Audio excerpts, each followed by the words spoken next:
Good morning, good evening, and good night, ladies and gentlemen. It is Call of Duty, and we are here playing Black Ops 7 Imprint. And let me tell you what, this game has definitely left an imprint on my brain. And if you don't know who I am, my name is Ubi, and I play lots of Call of Duty. Been playing since World at War, so go ahead and do your math there.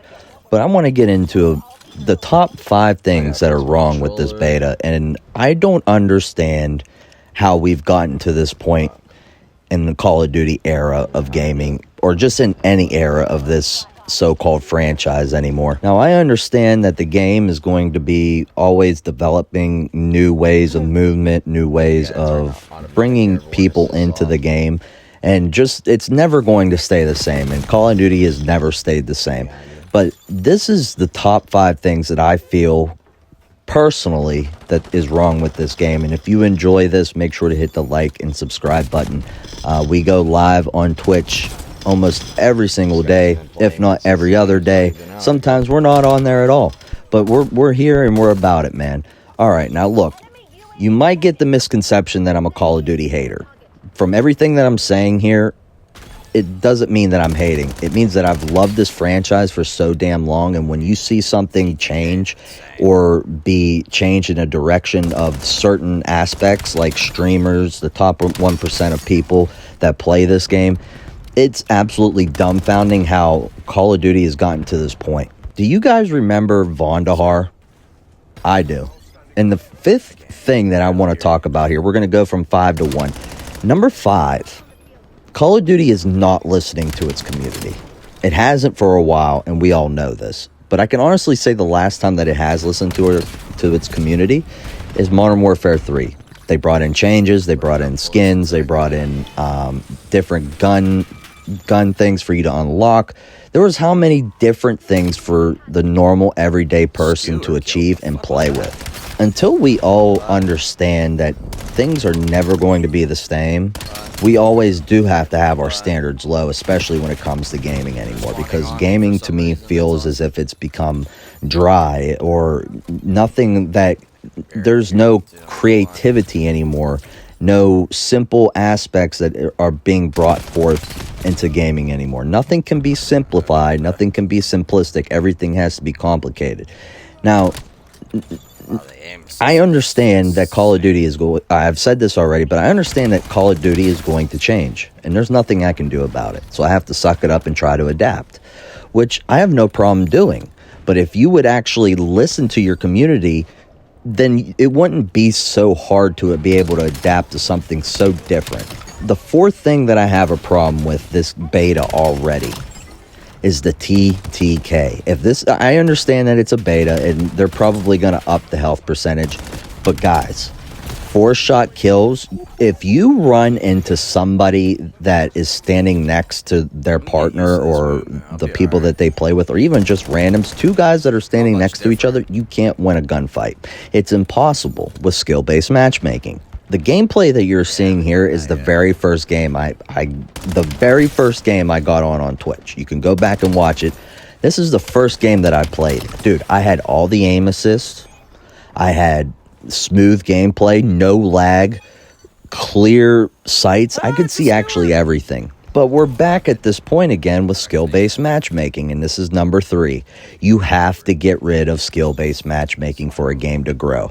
Call of Duty claims that they go and read the statistics and all this about engagement and all this nonsense. Okay, let's think about this in a broader spect, okay? If Call of Duty would lower the skill-based matchmaking and some people would slay out a lot more and have easier lobbies, they're going to want to play the game.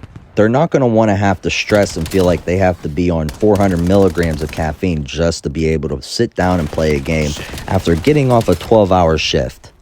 Number 2, this is the one thing that is going to absolutely upset me. We are still dealing with non-ping-based servers. We have to understand that it is 2025. We have optic fiber nowadays. People have PCs that are worth thousands of dollars. They are going to be able to have an advantage. And how can you slow down that advantage? by having an equal fucking playing field. Everybody has an equal playing field. If we're going to have crossplay on, then we have to have an even playing field. And the last thing I want to reiterate, and then I'm going to go on a little rant after this. The number one problem that I'm going to have with Battlefield 7, are you ready for it? Because we've been dealing with this for years. Cheaters. Cheaters are still going to manufacture scripts in every which way of this game. It is unbelievable to me that a multi-billion-dollar company cannot get rid of the cheating. Okay, let's just put it to perspective here. If you drop 35 kills and had 7 deaths, then you go into the next game and did the same exact thing. With skill-based matchmaking, it's going to throw you into other lobbies that are competing at the same level as you are.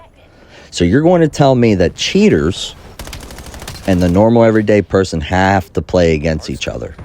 This is what pushes me away from this game more and more. And you know what the problem is I'm going to compare Fortnite, Battlefield, and any other game right now out there that has a credible anti-cheat system. Number one, Fortnite has brought out actual lawsuits against individuals. They have given console bans. They have given IP bans before. I am solely weirded out by the fact that Activision does not do this. Reload.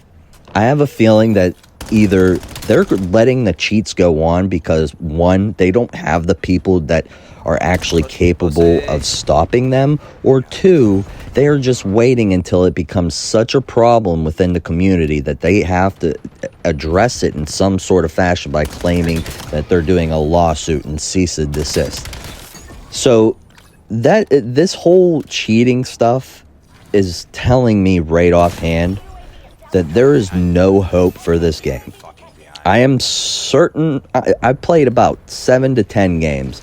I'm about 150% certain that this was just an extra makeup brush over the last Call of Duty that we had. And we can all see it. If you open up your eyes, you can see it. The movement's not really different. You just have more tack sprint, and it seems like you could slide around and jump around a little bit more. But let's go back to the number 5 reason. Who asked for jumping? Who asked for the wall climbing? Nobody asked for that. Not you, not Todd down the road, and not Michelle across the United States. But it seems as if that everybody wants to be a movement demon and try to be the number 1 streamer on the planet, that they have to introduce this to make people feel, quote unquote, feel like they're doing something. I'm honestly to the point with Activision where I can't have any standards anymore because they've lowered them so far. It just absolutely boggles my mind that they can't get their shit together. Why can Activision not have multiple studios working on multiple things? One for Warzone, one for just zombies, and one for multiplayer. And if you're going to need reimbursed for that Call of Duty, you know you can still charge $15 to $30, which we'll get to that in a second. $15 to $30 per game. That way, multiplayer gets their own servers, zombies gets their own servers, Warzone lobbies get their own servers. But no, you guys can't simplify it because you guys are so used to taking people's money for how long. And we have set this precedent that we have literally let them do whatever they wanted. Black Ops 7, don't get your hopes up.